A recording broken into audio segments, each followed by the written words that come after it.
Et dans le Seigneur, bonjour. Bonjour. Ça fait du bien d'être en famille. Ça fait vraiment du bien d'être en famille.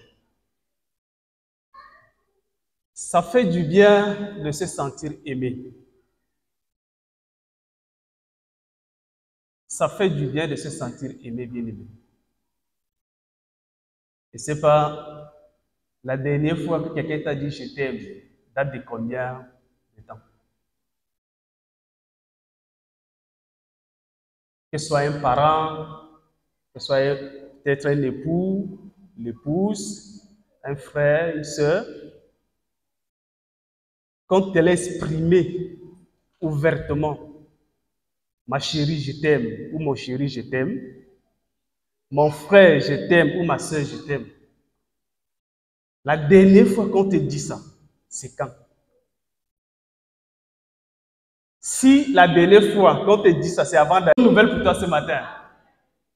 La bonne nouvelle, c'est que quelqu'un m'envoie pour te dire qu'il t'aime. Alléluia. Je croyais que vous allez crier. Oui. Quelqu'un m'envoie ce matin te dire qu'il t'aime. Bien-aimé, l'amour est une puissance. Et l'amour de Dieu est même le fondement de notre foi. C'est pourquoi ce matin, nous allons ensemble nous entretenir autour du thème « L'amour, le fondement de notre salut ». L'amour, le fondement de notre salut. Comme je le disais tantôt,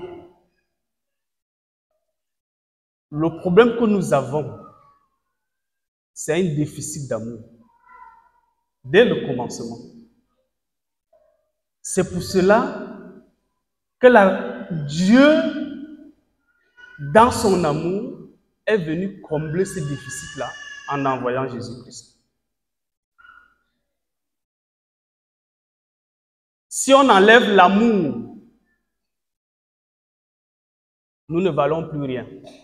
Je dirais même que cela ne vaut pas la peine que nous venions ici.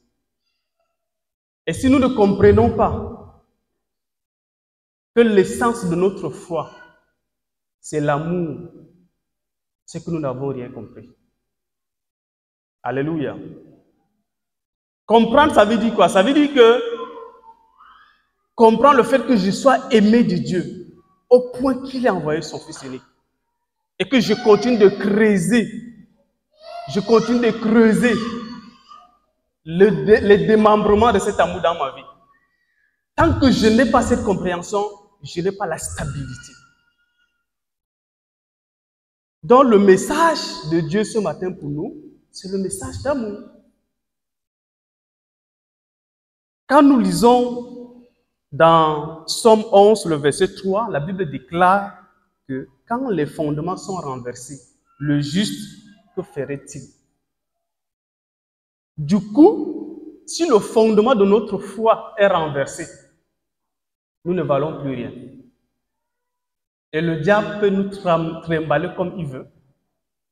Il peut nous faire penser toutes sortes de choses parce que notre fondement est renversé ou ébranlé. C'est pourquoi c'est très important pour nous ce matin d'écouter le Seigneur et de saisir le message qu'il a pour nous personnellement.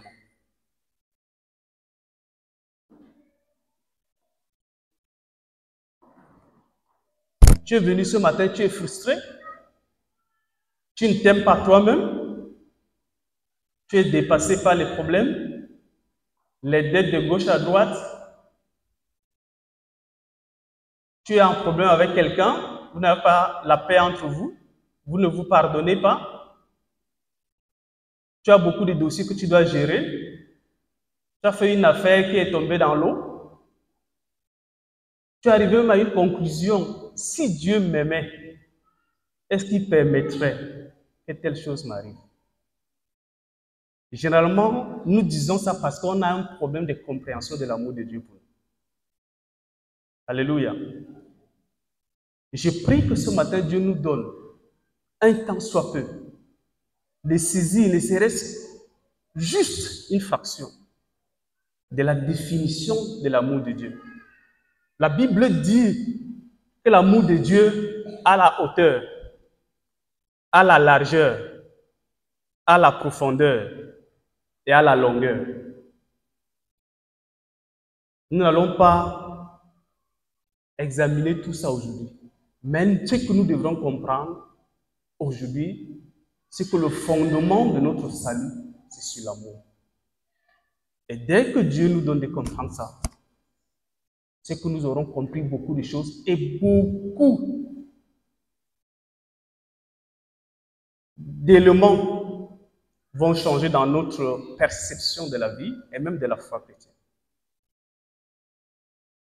Ta présence ce matin, c'est l'amour de Dieu. Et tu ne le savais pas. C'est l'amour de Dieu. Tu es belle ce matin, c'est l'amour de Dieu. Tu es beau ce matin, c'est l'amour de Dieu. Tu as marché, c'est l'amour de Dieu. En fait, à partir du moment où tu es encore vivant et que tu respires, sache que c'est l'amour de Dieu. Alléluia. J'aimerais qu'ensemble, que chacun puisse dire merci au Seigneur pour son amour. Baissons la tête ensemble, dis Seigneur, je te dis merci pour ton amour dans ma vie. Même si je ne parviens pas à le réaliser, je te dis merci pour ton amour. Seigneur, nous voulons marquer une pause pour reconnaître que tu es amour. Pour reconnaître que notre vie n'a de sens que sur l'amour que tu manifestes à notre égard chaque jour. Merci Seigneur de m'aimer. Merci Seigneur d'aimer mon épouse, d'aimer mes enfants, d'aimer mon frère, d'aimer ma soeur, d'aimer l'Église. Merci de nous aimer, nous tous, avec nos faiblesses, avec nos manquements, avec nos limites, avec nos forces. Nous sommes différents. Nous avons des capacités différentes. Nous avons des faiblesses différentes. Mais tout ça, tu nous appelles un corps. Et tu nous aimes tous de la même manière. C'est merveilleux, Seigneur, et c'est très puissant. Nous voulons te dire merci. Nous sommes disposés à écouter ta parole qui veut nous parler de l'amour ce matin. Dispose-nous au nom de Jésus. Amen. Gloire à Dieu. Alors,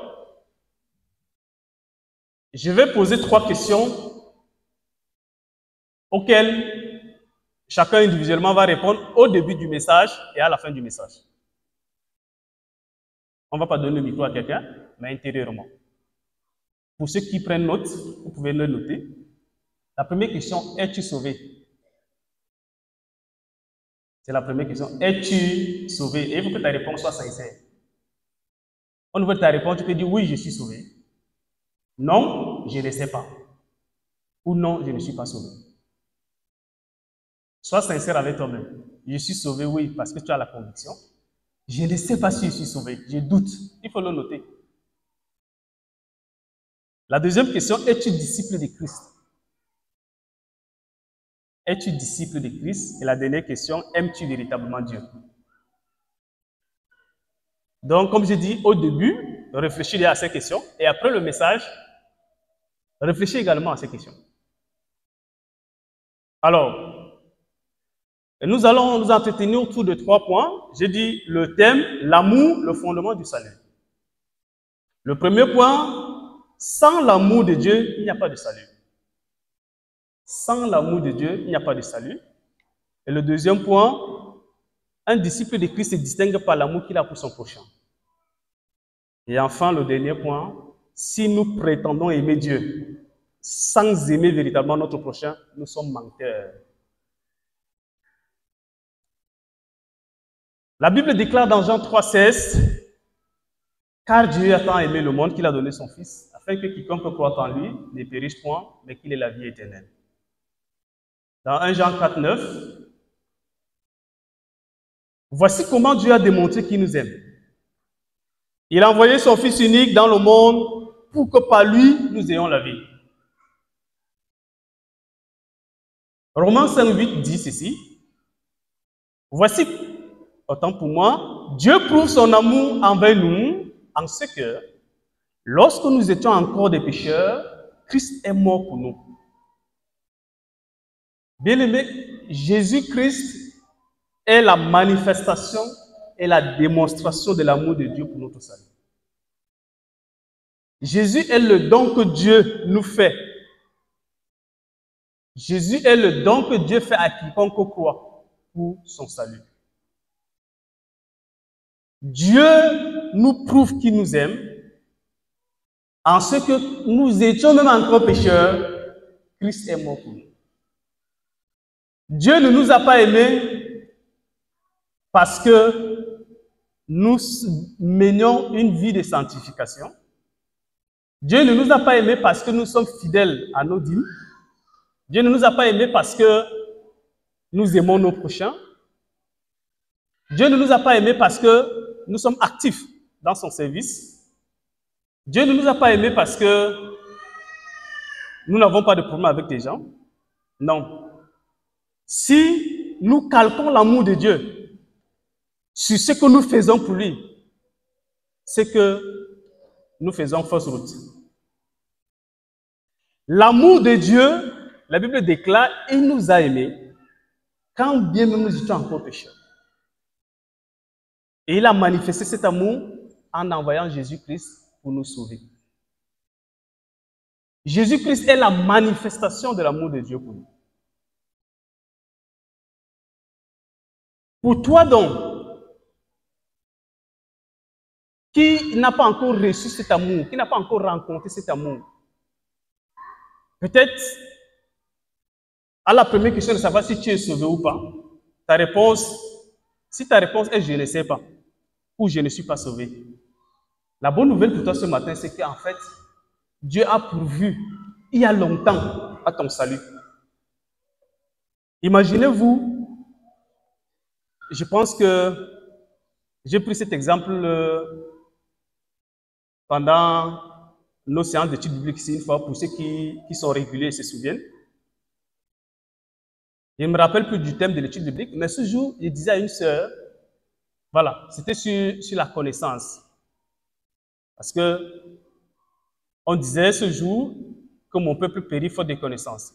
Que le manque de connaissances nous cloue souvent, le manque de connaissances nous piège dans un système où on n'avance pas. Et ce jour, je disais à la sœur, imagine-toi qu'on vient te dire, je ne vais pas prononcer le nom de la sœur, qu'en réalité, il y a plus de 20 ans, ton père t'a ouvert un compte bancaire aux États-Unis et que là-bas, tu as des milliards.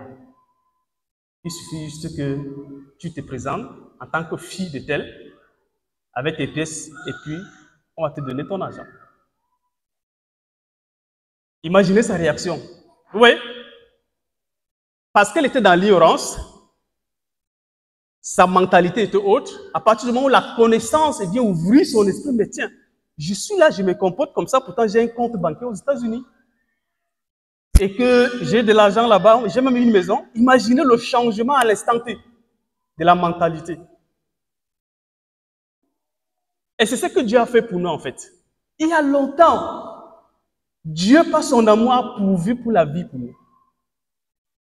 Mais nous nous comportons comme si, puisque nous ne savons pas, puisque nous ne sommes pas conscients de l'œuvre de Jésus à la croix pour notre vie, pour notre salut, nous nous comportons justement comme des orphelins, comme ceux-là qui n'ont pas la vie. Malheureusement, même ceux-là qui se souviennent avoir cru, chemin faisant, se demandent, est-ce que j'avais vraiment cru quoi? Vous imaginez?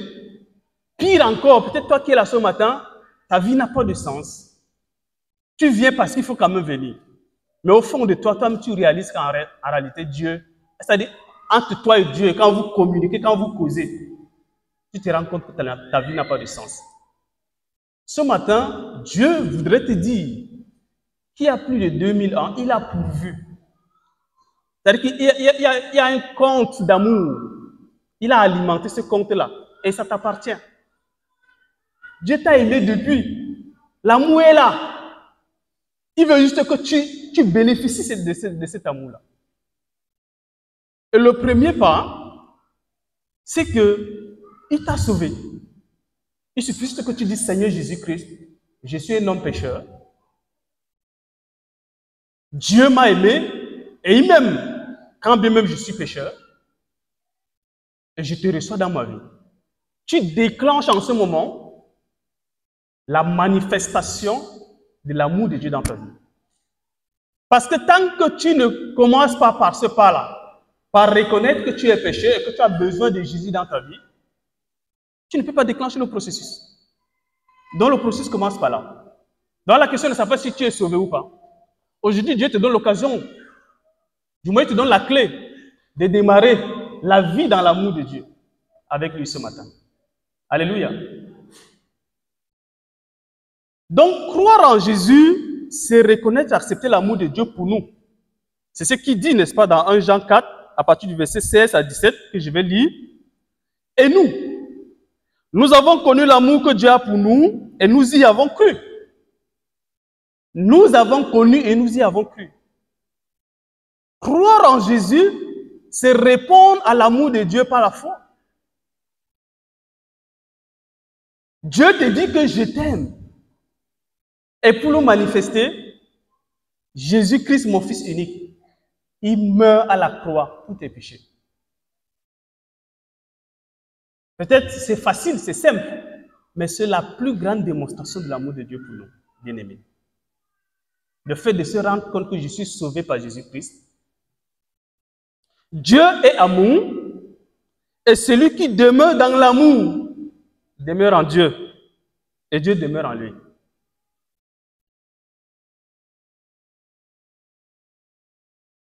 Tel il est, tel nous sommes aussi dans ce monde. Un frère aime beaucoup ce verset-là. Tel il est, tel nous sommes aussi dans ce monde. C'est en cela que l'amour est parfait en nous, afin que nous ayons de l'assurance au jour du jugement. Ouais, si l'amour de Dieu n'est pas parfait en nous, nous avons quelle assurance? Si l'amour de Dieu n'est pas parfait en toi, si tu ne réalises pas que Dieu t'aime et que c'est à cause de l'amour de Dieu que tu es sauvé, quelle assurance peux-tu avoir au jour du jugement, bien-aimé? Prenons même un cas entre nous, pour un enfant. Ils vont quelque part, il n'a pas l'assurance que ses parents l'aiment. Il vit dans le doute, il va se dire que mes parents peuvent me lâcher à tout moment parce que je ne suis pas sûr de leur amour pour moi. Il y a des enfants comme ça qui ne sont pas sûrs de l'amour de leurs parents pour eux. Et ils pensent qu'à tout moment là, quelque chose peut leur arriver. Mais en majorité, les enfants font confiance à leurs parents. Ils savent que même si c'est comment, mon père, ma mère, ils vont se battre pour que j'aille bien. Et cette assurance est le fondement en fait de leur vie. Parce que pour celui qui n'a pas cette assurance de l'amour de ses parents, il est perdu. Il est perdu. Parce que le premier recours de l'enfant, quand quelque chose arrive, c'est d'abord ses parents. C'est d'abord ses parents. Et si, en tant qu'enfant de Dieu, nous n'avons pas cette assurance-là, que Dieu nous aime, mais on va se tourner vers qui? Tu doutes de l'amour de Dieu pour toi. Tu ne sais pas qui t'aime. Parce que tu as une mauvaise définition de l'amour de Dieu pour toi. Parce que tu as une mauvaise conception de l'amour de Dieu pour toi. C'est pourquoi demandons la grâce à Dieu de nous donner de comprendre son amour. C'est pourquoi, bien-aimé, ce matin, toi qui n'as pas encore cru à l'amour de Dieu, toi qui n'as pas encore saisi et décidé d'accepter, d'embrasser cet amour de Dieu par une volonté de croire en Jésus, c'est que tu n'as pas encore compris quelque chose. Et le verset 10,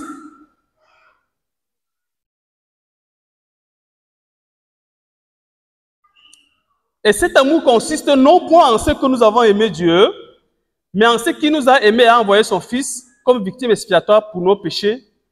Oui.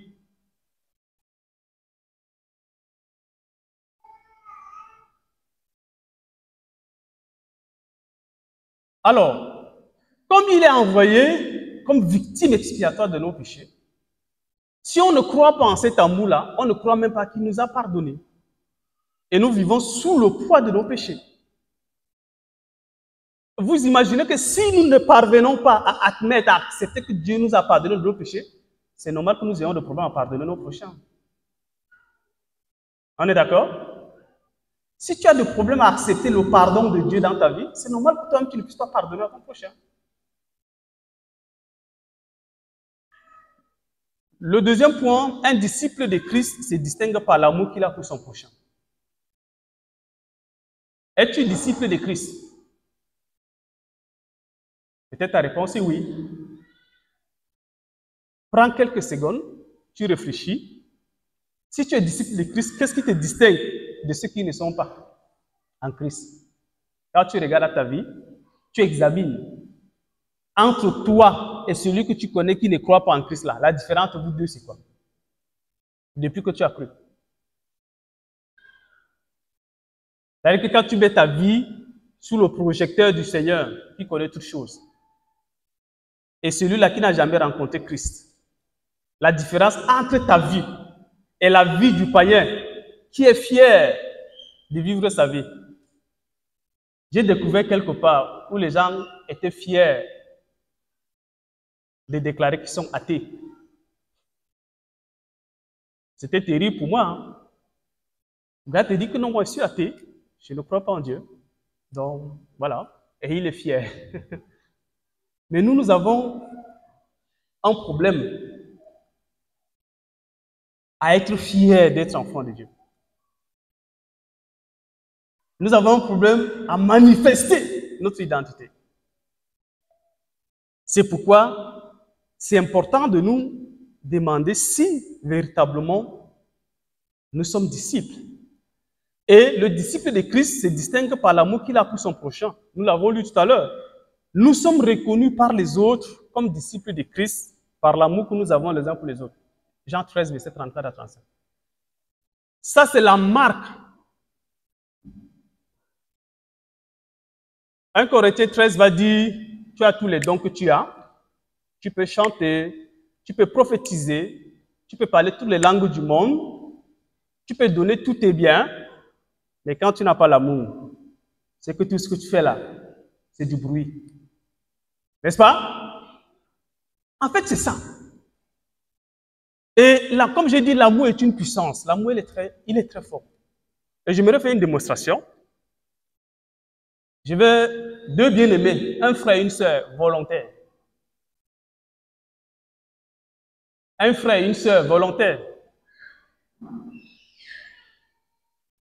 Voilà, la maman, elle est violente. Un frère. On a déjà une sœur. Un frère. Un frère. Ok, Bayola, merci.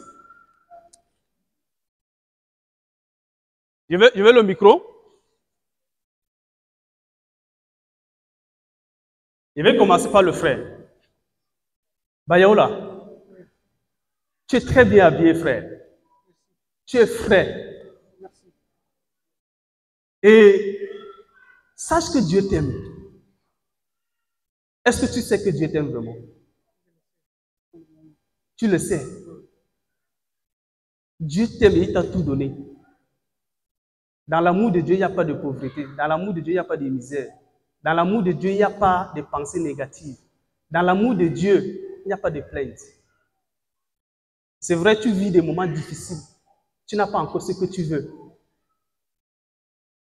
Tu n'as pas encore l'argent que tu veux là. Et tu n'as même pas encore la sœur que tu veux là, peut-être. Tu n'as pas encore le travail que tu veux. Tout là, tu n'as pas encore. Donc quand on te voit frère comme ça, les gens pensent que tout va bien, mais au fond de toi, tu combats. Voilà. Tu as de l'assurance. Amen. Mais sache que Dieu t'aime en fait. Tu comprends? L'amour de Dieu est plus fort que tout. Mais après tout ça là, moi ton frère Yaouba, je t'aime aussi mon frère. Je t'aime de tout mon cœur. Donc, je suis content d'être ton frère.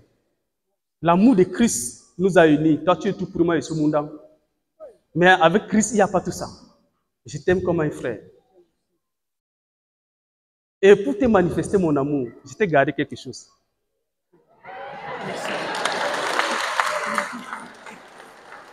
Tu comprends? Ah, merci. Tu ne pars pas. Tu restes là. Alors, je ne vais pas t'appeler maman Alice, je vais t'appeler ma sœur Alice. Alors, Dieu t'aime, tu le sais. Je le sais très bien, frère Yaouba.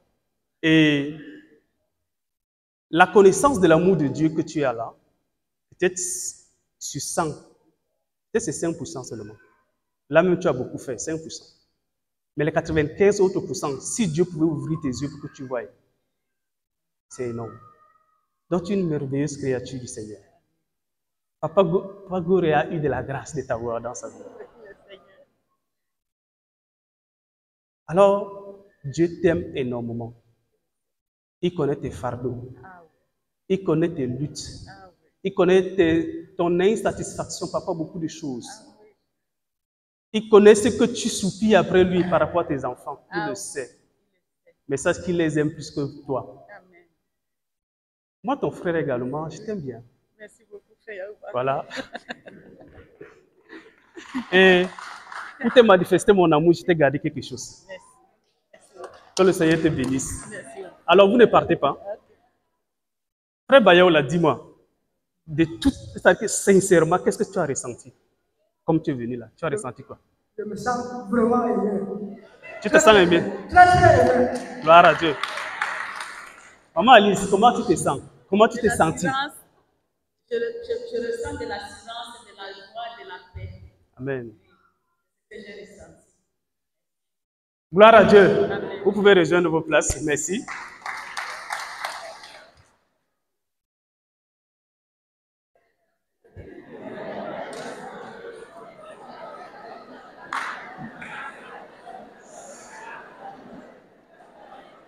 Alors, bien-aimé,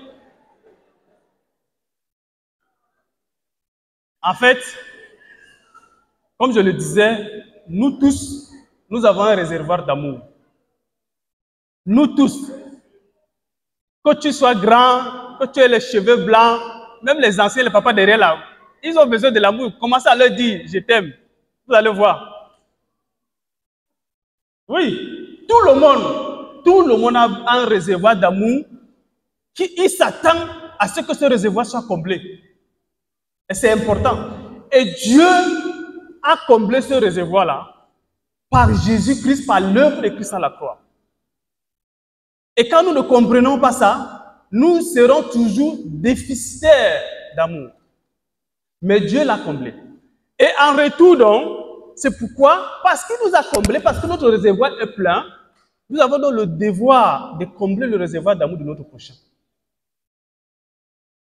C'est pour cela que dans Jean 13, comme on l'a lu tout à l'heure, la marque distinctive des disciples de Christ, on ne dit pas des gens qui viennent à l'église. Jésus dit la marque de ses disciples. Et ça, c'est les gens de l'extérieur qui le témoignent. Quand ils vont vous voir, vous aimer les uns les autres. Vous n'avez même pas besoin d'aller dire que non, les gens, s'il y a quelque chose qui se passe. Par l'amour que vous avez les uns pour les autres.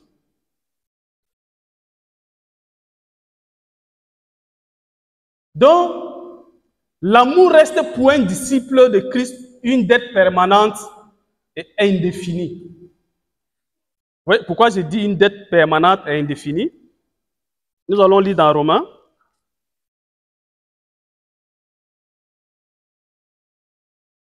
Romains 13, 8 à 10. Ne devez rien à personne. Ne devez rien à personne. Que le Seigneur nous accorde la grâce de ne devoir rien à personne. Gloire à Dieu. C'est fort, hein? Quand on fait l'étude biblique et qu'on prête attention aux mots, c'est tellement fort. Ne devez rien à personne.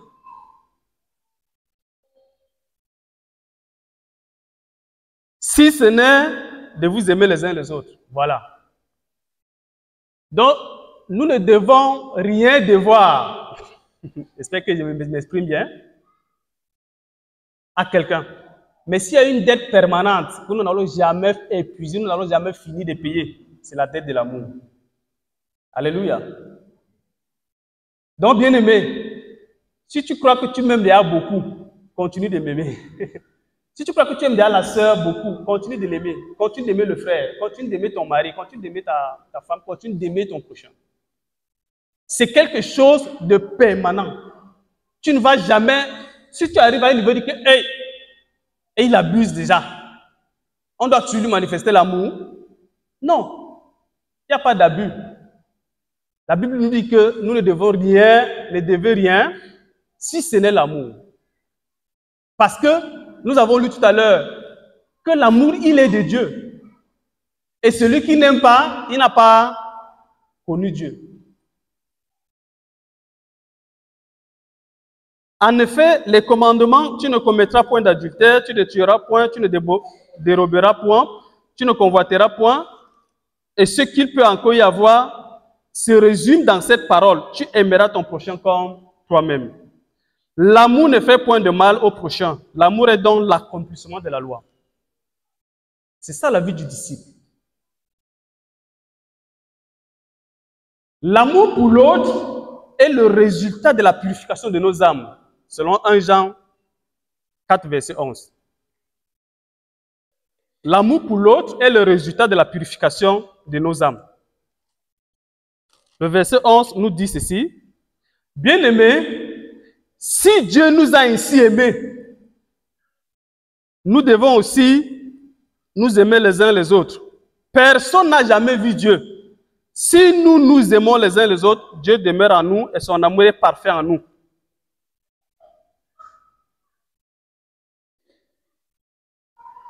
Donc, le fait que nous puissions aimer manifeste que Dieu nous a purifiés par son amour. Et là, nous sommes capables d'aimer. Le dernier point, si nous prétendons aimer Dieu sans aimer véritablement notre prochain, nous sommes menteurs. C'est ce que la Bible dit. Ce n'est pas moi qui dis ça. Le verset 20 de 1 Jean 4. Si quelqu'un dit « j'aime Dieu » et qu'il haïsse son frère, c'est un menteur. J'imagine combien nous sommes ce matin ici menteurs devant Dieu. Tu vois que si on te dit que tu es menteur, on va dire qu'il m'a insulté. Mais la Bible dit que si tu penses que tu aimes Dieu et que tu haïsses ton frère dans ton cœur, tu es menteur, tu es une menteuse. Et Apocalypse va dire là-bas que les menteurs n'hériteront pas le royaume des cieux. Bien-aimé, est-ce que tu es menteur? Est-ce que tu es une menteuse? Parce que tu prétends aimer Dieu, mais tu n'arrives pas à aimer ton frère. Et, puisque la Bible dit, car celui qui n'aime pas son frère qu'il voit, comment peut-il aimer Dieu qui ne voit pas? Mais la Bible a quand même tout dit. Hein? Tu vas dire que moi j'aime Dieu, et vraiment ma relation avec le Seigneur, vraiment je suis parfaite, ça va. Mais ton frère que tu vois, tu n'aimes pas, Dieu te dit que tu manques. Je ne dis pas ça comme quelqu'un d'autre le dit, mais la Bible dit que tu manques. On se comprend? Donc il faut encore bien réfléchir. Si tu as un grain de haine dans ton cœur contre ton frère, et que tu prétends aimer Dieu, en ce moment-là, tu es dans la position de quelqu'un qui manque. Dieu te dit que tu manques. Parce que tu ne peux pas dire que tu aimes Dieu, que tu ne vois pas. Et ton frère, avec qui tu es chaque jour, tu n'arrives pas à l'aimer. Tu dis que tu aimes quand même Dieu. Non, ça ne donne pas. Et nous avons de lui ce commandement, le verset 21, que celui qui aime Dieu aime aussi son frère. Alléluia. Donc tu as un choix. Soit tu choisis de ne pas aimer Dieu. Là, tu as raison de ne pas aimer ton frère, ton prochain. Donc si tu me dis que vraiment, moi je n'aime pas telle personne, vraiment, moi je n'ai pas l'amour pour mon prochain, alors, et si tu me dis aussi que, ok, je n'aime pas aussi Dieu, là tu es cohérent. On se comprend? Tu es cohérent. Mais si tu me dis que non, moi je suis un grand spirit, j'aime Dieu, je fais tout pour le Seigneur, mais dans ton cœur, tu tu as de la haine pour tes frères et sœurs, tu es en contradiction avec toi-même. Et la Bible te dit que tu es menteur, que tu es menteuse. Et celui qui n'aime pas n'a pas connu Dieu. Parce que si nous avons connu Dieu réellement, nous sommes disciples de Christ, alors c'est l'amour de Dieu qui devrait couler en nous.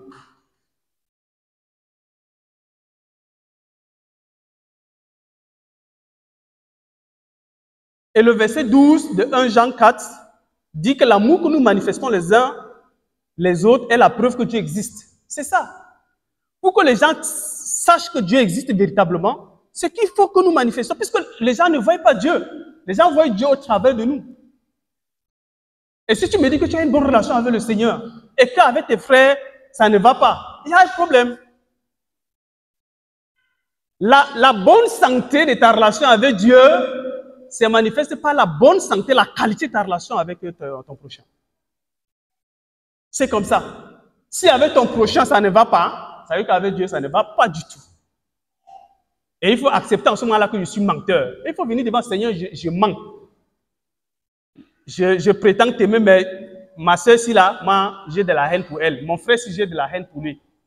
Je n'arrive pas à pardonner tel. Dis, Seigneur, je mens. Je suis menteur, délivre-moi de mon mensonge. Délivre-moi de ma duplicité, délivre-moi de mon hypocrisie. Nous aimons parce que Dieu nous a aimés le premier. Et c'est ce qu'il faut comprendre. Parce qu'en fait, l'amour que nous manifestons pour l'autre en tant que disciple, marque distinctive du disciple, c'est que nous n'avons pas une source d'amour. Nous puisons l'amour dans l'amour de Dieu. Alléluia. C'est ce qu'il dit dans Romains.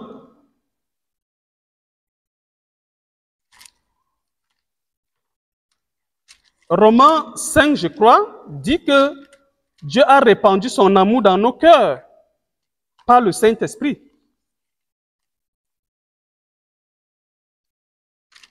Permettez que je retrouve le verset.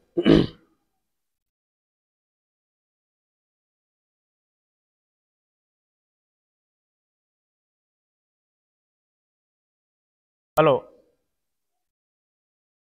je ne retrouve pas le verset, pourtant je l'avais noté. C'est dans Romains. Voilà, Romains 13, oui. Je pense que...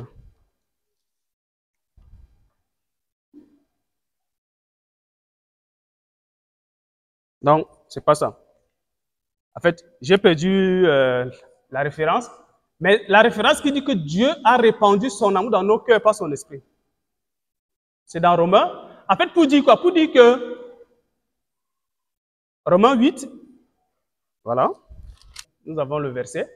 Donc, pour dire quoi? Pour dire qu'en fait, si Dieu, Jésus dit qu'on nous reconnaît comme disciples par l'amour que nous manifestons les uns les autres, ce n'est pas notre propre amour, parce que nous ne pouvons pas aimer. On est d'accord? L'homme ne peut pas aimer. Si nous voulons véritablement aimer, nous devrons aimer de l'amour de Dieu. Et cet amour, Dieu l'a répandu dans nos cœurs. Et quand nous n'avons pas cru en Dieu, si nous ne sommes pas son disciple, la Bible dit que celui qui n'a pas l'esprit de Christ ne lui appartient pas. Donc, l'esprit de Dieu répand en nous l'amour de Dieu qui nous permet d'aimer les autres. Donc, bien aimé, si on n'arrive pas à aimer par nous-mêmes, c'est normal, parce que la chair, si là, n'arrive pas à aimer, ne peut pas aimer. Si je veux véritablement aimer, il faut que je m'appuie sur l'amour de Dieu. Et il faut que je comprenne très bien cet amour de Dieu pour moi. Donc, nous devons aimer de l'amour de Dieu. Oui, c'est Romains 5:5. Or, l'espérance ne trompe point parce que l'amour de Dieu est répandu dans nos cœurs par le Saint-Esprit qui nous a été donné. Voilà, Romains 5:5. C'est ça. L'amour de Dieu est répandu dans nos cœurs par le Saint-Esprit qui nous a été donné. Et nous devrons être conscients de ce que la source de l'amour de Dieu, là, le Saint-Esprit qui nous a donné, est en nous et nous devrons puiser en lui pour aimer les autres. Donc si tu dis que je n'arrive pas à aimer, mais tu n'aimes pas de toi-même. Puise à la source de l'amour, du véritable amour, du vrai amour. C'est le Seigneur. Alors, bien aimé, pour finir, nous avons dit ceci à l'introduction. Nous avons posé 3 questions. Es-tu sauvé? Es-tu disciple de Christ? Aimes-tu véritablement Dieu? Si tu penses que tu n'es pas sauvé, parce que tu n'as pas répondu à l'amour de Dieu pour toi, l'occasion t'est donnée ce matin de dire, Seigneur, je décide de croire à ton amour, à mon égard, manifesté par Jésus-Christ à la croix. Tu fais ce pas, tu acceptes, tu crois en Jésus, tu deviens disciple. Et pour la deuxième question, ça va être, es-tu disciple? Le disciple, c'est le maître. C'est l'élève qui est au pied du maître. Peut-être que tu as toujours chanté que je suis disciple de Christ, mais sauf qu'en fait, la marque qui te distingue des autres, qui est l'amour, tu ne l'as pas. Alors tu dois revoir ta position de disciple. Et crois-tu aimer véritablement Dieu? Si tu prétends aimer Dieu, et que dans ton cœur, tu as de la haine pour ton frère, non. Aujourd'hui, Dieu te dit que tu es un menteur. Peut-être que tu ne savais pas que tu étais menteur, que tu étais une menteuse. Mais la bonne nouvelle, c'est que Dieu est là. Pour toi qui n'as pas encore cru en lui, il veut juste que tu entres en possession de l'amour qu'il a manifesté pour toi à la croix. Pour toi qui te crois disciple et tu n'arrives pas à manifester de l'amour, Dieu est la source de l'amour. Et c'est en lui que tu dois puiser pour pouvoir d'abord combler toi-même ton réservoir. Parce qu'en fait, celui qui a un réservoir vide de l'amour de Dieu ne peut pas donner. Tu ne peux pas demander à quelqu'un qui est aigri, quelqu'un qui manque d'amour, d'aimer. Il va donner quoi? Il ne peut rien donner. Donc la bonne nouvelle, c'est que Dieu t'aime. Peu importe ce par quoi tu passes ce matin. Et la bonne nouvelle, c'est que Dieu sait que tu es en train de combattre un péché là. Depuis, il sait ça. Dieu sait que tu es en train de te battre avec quelque chose. Tu es en train de te battre avec l'orgueil, avec l'hypocrisie, avec l'impudicité, avec le manque de pardon. Tu as beaucoup de difficultés, tu as beaucoup de problèmes. Dieu connaît tout ça. Et ce matin, il m'envoie te dire simplement qu'il t'aime malgré tout. Alléluia. Il t'aime. Es-tu prêt à rencontrer son amour? Pour toi qui n'as pas encore reçu, qui n'est pas encore convaincu que l'amour de Dieu te sauve et que tu es sauvé, Dieu te dit ce matin qu'il t'aime, il veut te sauver. Tout ce qu'il veut, c'est que tu répondes oui à son amour. Et toi qui te dis disciple, mais tu n'arrives pas à manifester de l'amour, on n'arrive pas à te distinguer, on n'arrive pas à faire la différence. Dieu te dit ce matin que tu dois puiser à la source de l'amour qui est lui. Et tu ne peux pas prétendre aimer Dieu et tu n'aimes pas ton frère et ta sœur. La Bible dit que si on le fait, si on le pense, c'est que nous sommes menteurs. Donc que le Seigneur nous aide à nous débarrasser de notre mensonge. Et que chaque jour qu'on puisse dire, Seigneur, je vais puiser dans ton amour pour aimer mon frère. Et moi, j'ai un devoir pour tout le monde. Le devoir, c'est que pendant la semaine, tu pries que Dieu te donne l'occasion de manifester le véritable amour à ton prochain. Ça peut être un frère de cette église, ça peut être ailleurs, ça peut être ton ami qui n'a même pas cru, ça peut être, je ne sais pas trop. Mais prie que Dieu te rende que Seigneur, je sais que tu m'aimes et je perçois maintenant bien l'amour que tu as pour moi et je vais le manifester à quelqu'un, comme tu me l'as recommandé. Parce que c'est ça qui me distingue des autres, l'amour. Oriente-moi, comment est-ce que je peux manifester l'amour avec quelqu'un cette semaine? L'autre devoir, ça c'est pour tout le monde. L'autre devoir que j'ai pour finir, c'est pour les couples. Les couples mariés. Le devoir que je nous donne à partir de ce soir jusqu'à dimanche prochain, donc on fait un cycle, c'est que le matin, le chef de famille, tu te lèves. Même si tu t'es fâché, avant de sortir, dis à ta femme, ma femme, je t'aime. Même si c'est à contre-cœur, c'est un exercice. Dis que ma chérie, je t'aime. C'est un devoir qu'il donne à tous les mariés. Ça, c'est le matin pour les hommes. Le soir, c'est la femme qui doit répondre à cet amour qu'on lui a donné le matin. Parce que la femme, quand on lui donne quelque chose, elle multiplie. Donc, pendant la journée, vous aurez le temps de multiplier l'amour qu'on vous a donné dans votre réservoir. Et le soir, vous répondez également par cet amour. Que non, mon chéri, je t'aime. Je dis bien, ce n'est pas facile. C'est un devoir, c'est un exercice. Ça veut dire quoi? Ça veut dire que tu le veuilles, que tu ne le veuilles pas, tu le fais parce que c'est un devoir. Pas parce que ça te plaît. Toute une semaine. Oui, ça commence ce soir jusqu'à dimanche prochain. Donc, c'est un devoir. Je ne dis pas que tu te sens bien, même si vous avez querellé, vous ne voulez pas vous parler, même si depuis là, vous avez un problème de dialogue entre vous. Moi, je vais rompre ça aujourd'hui. Donc, vous allez ouvrir votre bouche. Même s'il vous faut envoyer un message, s'il n'est pas à côté. Vous avez compris? Les couples mariés. Que le Seigneur nous aide. Vous voyez déjà le murmure, l'amour, c'est pas facile. Hein? Manifester l'amour, c'est pas facile. Donc, Dieu a beaucoup fait. Quand on dit que Dieu est amour, là, c'est pas évident. Et nous devrons nous exercer à cela. C'est un exercice. Donc, même si ça ne veut pas sortir, on obéit seulement. On fait seulement et puis on laisse Dieu faire le reste. Je vous assure, si vous le faites au bout d'une semaine, pour ceux qui veulent être sincères avec moi, tirez-moi à côté. Que petit, ce que tu as dit le jour à la chair, là, ça va marcher. Vous avez compris, non? Voilà. Donc, bien-aimés, merci beaucoup. Voilà ce que le Seigneur a mis dans mon cœur pour partager avec nous ce matin. C'est que le fondement de notre salut, c'est l'amour. Et tant que nous n'avons pas compris ça, on ne peut pas être sauvé, on ne peut pas être disciple de Christ. Donc, nous devrons d'abord accepter l'amour de Dieu pour nous en recevant Christ. Nous devrons manifester cet amour-là aux autres en puisant sur l'amour de Christ, pas par notre propre amour. Et nous devrons nous rendre compte chaque fois que si nous n'aimons pas notre prochain, nous ne prétendons pas que nous aimons Dieu. Là, nous sommes en train de mentir.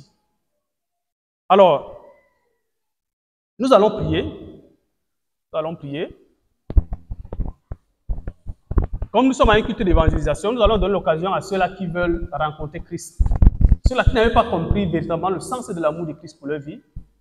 Et qui, jusqu'à ce jour, en fait, dandinent, en fait. Ils ne sont pas stables, ne savent pas si je serai sauvé ou pas.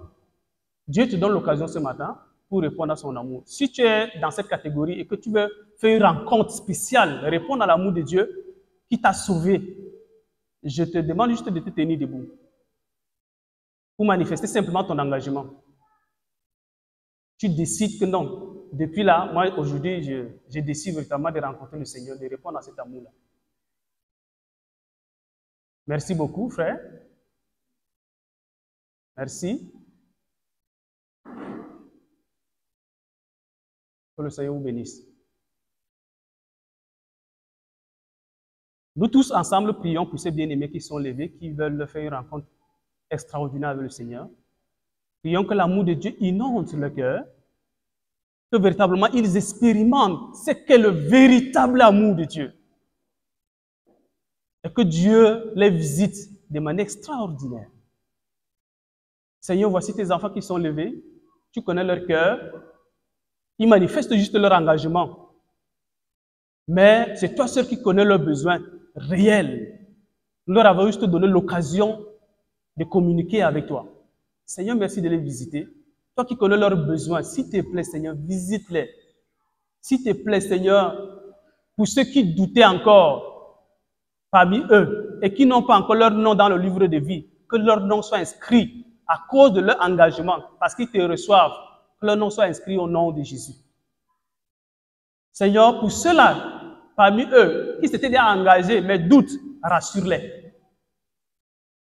Pour ceux-là qui pensent qu'ils n'ont pas vraiment reçu le Seigneur, nous allons ensemble prier.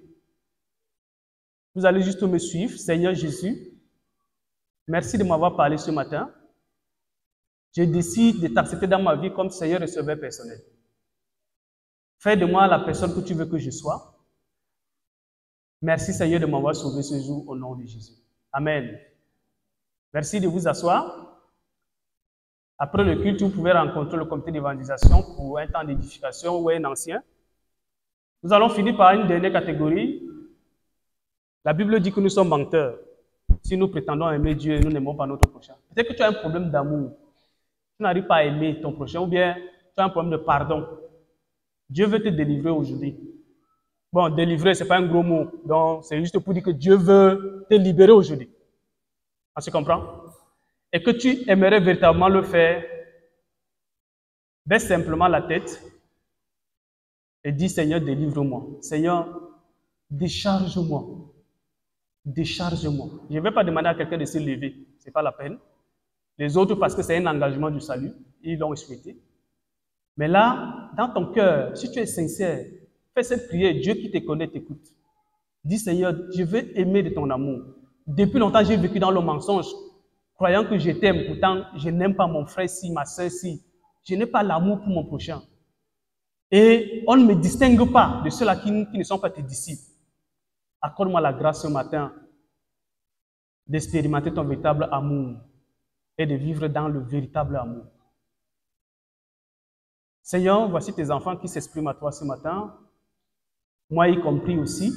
Seigneur, nous avons les réservoirs de chacun de nous est vide. Le réservoir de chacun de nous est vide. Peut-être pas pour tout le monde, mais au moins ça a un niveau, ce n'est pas plein. Il y en a qui sont à plat, d'autres sont au milieu, d'autres sont à moitié plein. Mais Seigneur, toi qui connais nos besoins, s'il te plaît, comble le réservoir d'amour de chacun de nous ce matin. Remplis-nous de ton amour. Donne-nous de vivre véritablement l'amour de Dieu et permets que nous puissions, Seigneur, exprimer cet amour de manière sincère à notre prochain. Donne-nous de vivre la vie du disciple et que quand tu reviendras, Seigneur, que nous soyons prêts. Et quand bien même peut-être, avant que tu ne reviennes, tu nous rappelles, même si après ce culte, que tu as rappelé quelqu'un, Seigneur, permets que nous partions te rencontrer avec le réservoir plein de ton amour. S'il te plaît, fais-le, Seigneur. Nous savons que tu es amour et nous voulons vivre dans cet amour. Merci infiniment pour ta parole qui nous transforme. Bénis tes enfants au nom de Jésus-Christ. Amen. Que le Seigneur nous bénisse. Amen. Bon dimanche. Nous bénissons notre ancien pour ce message et nous n'allons rien dire de commentaires là-dessus, tout a déjà été fait. Nous voulons savoir s'il y a des témoignages. Témoignages par rapport au message.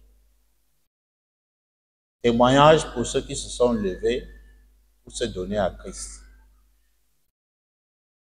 Y a-t-il des témoignages?